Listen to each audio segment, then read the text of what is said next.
Clamp metre কিভাবে use করব সেই ক্লাম্প মিটারের ব্যবহারটা দেখাচ্ছি। এই ক্লাম্প মিটার দিয়ে আমরা কারেন্টের যে ভোল্ট সেই ভোল্ট মাপতে পারবো। কারেন্টের ভোল্ট মাপার জন্যে যেখানে আমাদের ভি এবং এসি কারেন্টের সিম্বল দেওয়া আছে সেই জায়গাতে আমরা আমাদের মিটারের নবটাকে সিলেক্ট করব। তারপরে বোর্ডের মধ্যে কারেন্ট অন করে দিয়ে আমরা লাইভ কারেন্ট টেস্ট করব। এটা এইভাবে ধরো, এখন আমরা কারেন্ট টেস্ট করছি। 237 ভোল্ট দেখাচ্ছে, এটা হয়ে গেল ভোল্ট চেক। এখন যদি আমরা আর্থিং চেক করতে চাই, আমাদের মিটারের নব ওখানেই দেওয়া থাকবে, যে যেখানে লাইন থাকবে সেখানে ধরাই থাকবে এবং নিউট্রাল থেকে কর্ডটাকে তুলে আর্থিংয়ে দেখতে হবে ভোল্ট দেখাচ্ছে কিনা।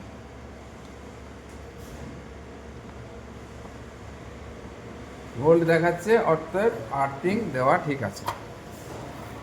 তাহলে আমরা এই মিটারের একটা ব্যবহার শিখলাম, সেটা হলো ভোল্ট চেক এবং আর্থিং চেক, যেখানে ভি এসি সিম্বল দেওয়া আছে সেখানে। এই মিটারের আরেকটা ব্যবহার হচ্ছে ডিসি ভোল্ট চেক। তাহলে ভি এবং ডিসি সিম্বল যেখানে দেওয়া আছে সেখানে আমাদের নবটাকে ঘোরাতে হবে। ডিসি ভোল্ট চেক একমাত্র ব্যাটারি থেকে করা হয়। এটা একটা ব্যাটারি, এই ব্যাটারিতে আমরা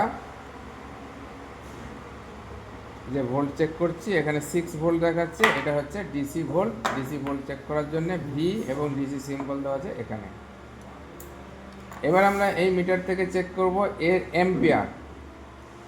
এম্পিয়ার আমাদের যেহেতু ফ্রিজ এসিতে 20 এম্পিয়ারের নিচেই এম্পিয়ার থাকে, তাই আমরা যেখানে 20 এ মানে এম্পিয়ার এবং এসির সিম্বল দেওয়া আছে সেখানে আমাদের মিটারের নবটাকে সিলেক্ট করব। সর্বদা 20 এতেই সিলেক্ট করব। 20 এসিতে এম্পিয়ারে সিলেক্ট করার পরে আমাদের এই যে ক্লাম্প মিটার, এই ক্লাম্প মিটার এম্পিয়ার চেক করার জন্য নিউট্রাল অথবা ফেজ এই দুটো তারের মধ্যে ক্লাম্প মিটারটাকে লাগাতে হবে। নিউট্রালে লাগাতে পারি অথবা ফেজেও লাগাতে পারি। এখন আমরা ক্লাম্প মিটার লাগিয়ে দিলাম, ফ্যানের কর্ডটা খুলে দেবো। ক্লাম্প মিটার লাগানোর পরে যেখানে আমরা এম্পিয়ার চেক করব সেখানে লোড দিতে হবে, বিনা লোডে এম্পিয়ার দেখাবে না। অতএব লোড দেওয়ার জন্য আমাদের একটা ফ্যানের কর্ড আমরা এখানে লাগালাম। এখন ফ্যানটা চালু হয়ে গেল। এখন আমাদের মিটারের দিকে লক্ষ্য করি,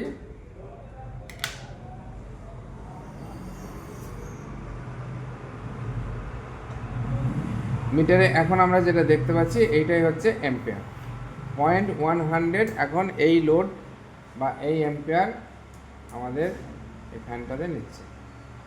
অতএব আমরা যেটা বুঝলাম সেটা হলো এম্পিয়ার কিভাবে চেক করব। ক্লাম্প মিটার নিউট্রাল অথবা ফেজ এই দুটো তারের মধ্যে লাগাতে হবে। আর্থিং তারে কিন্তু এম্পিয়ার দেখা যাবে না। এইভাবে এম্পিয়ার চেক করতে হবে। হয়েছে? আচ্ছা, ক্যাপাসিটি আগের মিটারে ক্যাপাসিটার চেক করার অপশনটা ছিল না, তাই আমরা আরেকটা মিটারের মাধ্যমে ক্যাপাসিটার চেক করছি।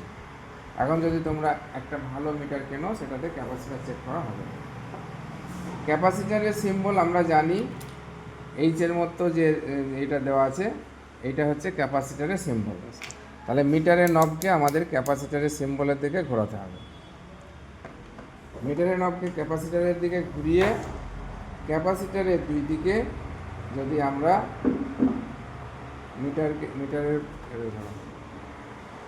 মিটারকে ধরি, তাহলে এই ক্যাপাসিটারের যে ক্যাপাসিটি সেটা মিটারে দেখাবে। এখানে দেখাচ্ছে 5.16 অর্থাৎ 5 এমএফডির একটা ক্যাপাসিটার। এখানে আমরা লেখা দেখতে পাচ্ছি 5 ইউএফ অর্থাৎ 5 এমএফডির একটা ক্যাপাসিটার। এর যে ক্যাপাসিটি সেটা আমাদের মিটারে দেখাচ্ছে, অর্থাৎ ক্যাপাসিটার ভালো। তাহলে এই মিটারটা আমরা ক্যাপাসিটার চেক করার জন্য ব্যবহার করতে পারি। এই মিটারটা আরেক রকমভাবে ব্যবহার করা যায়, সেটা হলো কন্টিনিউটি মোড, কন্টিনিউটি টেস্ট।